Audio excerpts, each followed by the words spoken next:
જય અંબે મારા વાલા મિત્રો, જય અંબે. મારું નામ છે રાજેશ ને હું તમારી સામે પ્રસ્તુત થયો છું એક લેટેસ્ટ વિડીયો લઈને. તમને ખબર છે હવે આપણે ગુજરાતમાં પણ પ્રયાગની જેમ મહાકુંભ યોજાશે. પરિક્રમાઓ થશે. ક્યાં થશે? અંબાજીમાં. ખરેખર આ જોરદાર જ ન્યૂઝ છે. અંબે માના ભક્તો માટે ફરીથી એકવાર ખુશખબરી આવી ગઈ છે. તમને ખબર જ હશે કે આપણે ગુજરાતમાં એટલે ગિરનારમાં જે લીલી પરિક્રમા થાય છે ને, એવી જે પરિક્રમા હવે 51 શક્તિપીઠમાં આપણે અંબાજીમાં થશે. અંબાજીમાં 51 શક્તિપીઠ બનાવવામાં આવી છે અને એની પરિક્રમા હવે યોજાશે.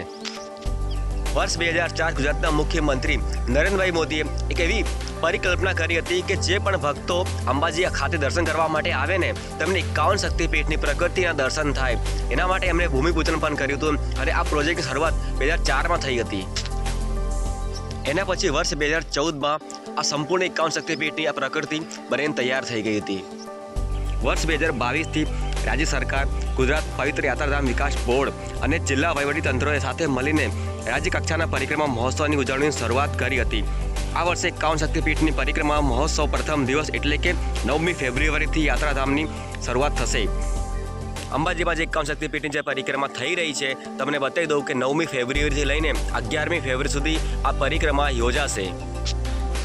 9 ફેબ્રુઆરીની સવારે પાલખી યાત્રા, ઘંટી યાત્રા, ધજાયાત્રાની સાથે આ પરિક્રમાની શરૂઆત કરવામાં આવી રહી છે.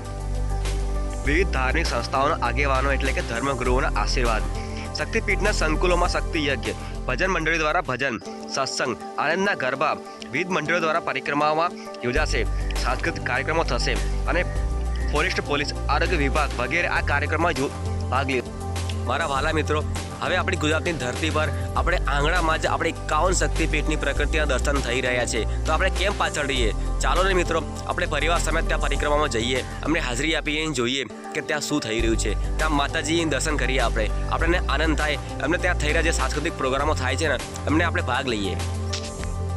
આ પરિક્રમા કરવા માટે આવેલા ભાવિક ભક્તોને નિઃશુલ્ક ભોજન પણ વ્યવસ્થા કરવામાં આવી રહી છે. અમને એમના માટે પણ કંઈક તકલીફ ન થાય ને, એવા માટે એમની સારવાર માટે કેમ્પો પણ વ્યવસ્થા કરવામાં આવી રહી છે. જો તમને આ વિડીયો ગમી હોય ને, તો વિડીયોને લાઇક કરજો, ચેનલ સબસ્ક્રાઇબ કરજો અને અમારી સાથે બન્યા જ રહેજો. નેશનલ ટુરિસ્ટ યુટ્યુબ ચેનલ દ્વારા હું તમારી સામે આ વિડીયો પ્રસ્તુત કરું છું. આપણે ગુજરાત એક કુંભ નગરી જેમ જ છે. તમે વિચારી શકો છો કે ડાકોરનો મેળો આવે છે, ભાદરવી પૂનમનો મેળો આવે છે, અને જ્યારે પૂનમ આવે છે, દર મહિનાની એક પૂનમ તો આવે જ છે. એમાં જે બધા જ ભક્તો મંદિરે જાય છે અને મંદિરમાં તો લાખોની સંખ્યામાં ભક્તો આવે જ છે. તમે જોઈ શકો છો આપણે ગુજરાતની ધરતી કેટલી પવિત્ર છે. આજે તમે નજારો જોઈ રહ્યા છો ને, આ એક સેવા કેમ્પનો નજારો છે. તેમાં સેવા કેમ્પના લોકો દ્વારા પોપકોર્નની સેવા આપવામાં આવી રહી છે. ખરેખર જ્યારે ભાદરવી પૂનમ આવે છે ને, ત્યારે લાખોની સંખ્યામાં ભક્તો ઉમળે છે દર્શન કરવા માટે. એમની સેવા કરવા માટે હજારોની સંખ્યામાં સેવા કેમ્પો પણ ગોઠવાઈ જાય છે. આવી જ સેવા કેમ્પો આપણે લીલી પરિક્રમા પણ તમે જોવા મળશે. ગુજરાતમાં ગિરનાર અને અંબાજી શક્તિપીઠ ખાતે તો પહોંચી શકીએ છીએ ને, ત્યાં આપણે 51 શક્તિપીઠના દર્શન એક સાથે એક જ જગ્યા ઉપર આપણે જોવા મળશે.